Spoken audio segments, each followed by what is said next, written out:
गलती से भी इस ऐप को ओपन मत कर लेना, वरना तुम भी अपनी वीडियो के लिए सारे साउंड इफेक्ट एक क्लिक में डाउनलोड कर लोगे।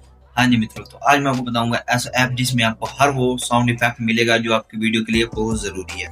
सबसे पहले आपने प्ले स्टोर पर जाना, वहां आपने सर्च करना है साउंड बटन। तो आपके पास ये ऐप आ जाएगा, मेरा डाउनलोड है पहले से, तो मैं ओपन करूंगा।